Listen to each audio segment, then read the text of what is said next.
Hi everybody, it's Autumn in the apothecary again, my home apothecary in case anybody is wondering. I don't have a brick and mortar since I do love to travel, so I want to show you guys today how I make my Valerian sleep tincture. Since it is in my public line, I'm not going to tell you the exact ratios, but you can kind of see the scale that I'm using here kind of in the formulation. And today I really want to talk to you guys about valerian in particular. And I have some here, some valerian root. You can kind of see what it looks like there. It helps insomnia, anxiety, promotes calmness, and mood stabilization.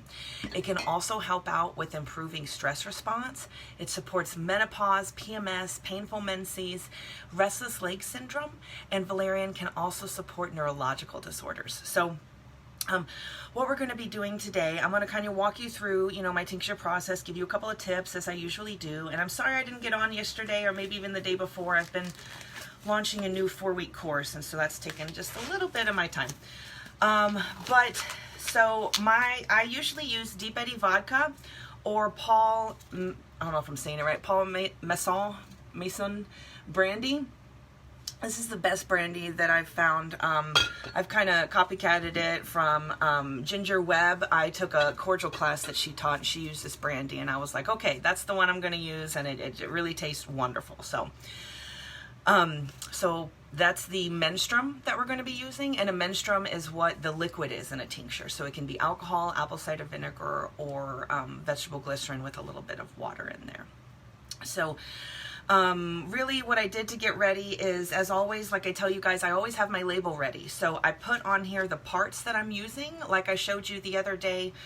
Oh yeah, that was my Mint Dandy tincture that I showed you. So that's where I talked about kind of doing parts when you're doing a tincture, and then that way, if you know that you have one part of this, half a part of this, a quarter part of this, then you can actually change the formulation to be a larger batch or a smaller batch. And it's very important to label everything. So on my label, I have the title of what this is. I call this my Valerian Elixir because I put honey in it to kind of mix it and cut it at the end because it is very strong. And in this one, I've also written down, especially if you're going to be doing things for the public, you want to follow as much good manufacturing process as you can. So I make sure I use Mountain Rose for the most part. You guys know that, and I like organic. Or prefer, and then they have their lot number. So what I'll do is when I write down, okay, I've used valerian, this is how much I've used, and this is the lot number, I also like to write down the day I infuse it, the day I strain it, and the day I bottle it. It's just a little bit of extra knowledge so that you can have that on hand. I'm getting goosebumps because I just love sharing the beauty of plant medicine. So the other thing that I've noticed, I've got these jars these are half-gallon jars. I got them from Uline. And they can tend to, unlike the half-gallon mason jars, the Uline jars sometimes can tend to kind of hold the smell of the tincture that was in it before. So this one, just by kind of even holding it half a foot away from my face, I can tell that this one was valerian. So I do have it labeled, so I'm going to use this one again for valerian. Like I said, I don't do this with all of my tinctures, but some of them are so strong, like this one, and my kava, my sweet kava embrace is very strong as well. So, and I showed you guys, it took me a long time to learn to use with jars, using a canning jar funnel to make sure that everything gets in there appropriately. So we're just going to get started. Okay, so in this tincture, I have valerian. I have sassafras bark because I wanted it to be a little bit root berry, kind of have that profile. And then I'm also using ginger root and cinnamon root. So again, this is in my public line, so I won't be giving you guys exact ratios, but you should be able to concoct something for yourself pretty easily from this. So first we're going to be putting in the valerian, and as you can see, it's the main powerhouse of the formula itself. Yeah, you guys can see down in there. And there will be some dust sometimes that comes up, so try not, it can be kind of strong with certain herbs. My favorite is the lavender dust, of course. Okay, so we have valerian in there now, and now I'm putting in sassafras bark, which is just so lovely. It smells slightly of root beer. And then next we're going to be putting in some ginger. So ginger and cinnamon can act as catalysts in the formula, similar to peppermint. So I like to always put a little bit of a catalyst when I'm making my formula kind of triangle and thinking about it. So the ginger, it's also good for the lungs, especially right now, right? And then we've got just a little touch of cinnamon, putting that in there. So again, Valerian Elixir.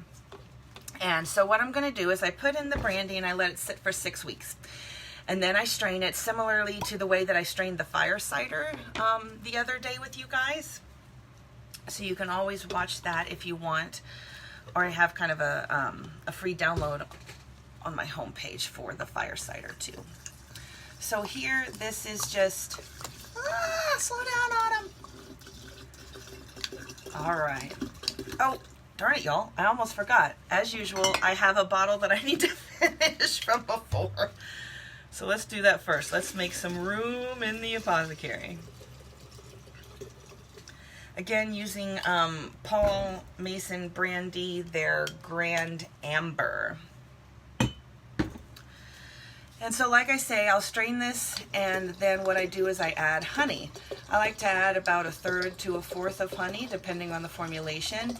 For shelf stability, you have to, you really want to maintain, if you're going to be adding syrups or anything different, you want to maintain at least 20% alcohol in your formula for shelf stabilization. So there's some ratios that need to be done kind of in calculating that. But all right, y'all, I think that's about it. So here's the Valerian tincture. Even though the brandy's brown, you can already see, I mean, it's already starting to kind of infuse and mix with it. And then just to show you, because in case you guys weren't with me the other day, I did in my feed this Mint Dandy Bitters. And this was with clear alcohol, so you can see it's definitely colored the menstruum or the vodka that was put in that one. And then I'll show you this one. I love showing this one. This is the Vitex. There's berries here, and this is the infused vodka, but you can't tell the difference because it's got such a deep color. So, well, I hope to keep bringing you guys different herbal solutions, kind of, hopefully every day if I can get to it. And let me know what you think. Let me know if there's any questions, if I missed kind of explaining something with it. And I know I forgot to put my hair back, so I had this there, so... yeah, other than that, let me know if you have any questions, and yeah, friend me if you want to kind of see more content like this. And other than that, love and light, guys. Have a good weekend and do a little something for yourself this weekend. Make sure to give yourself grace.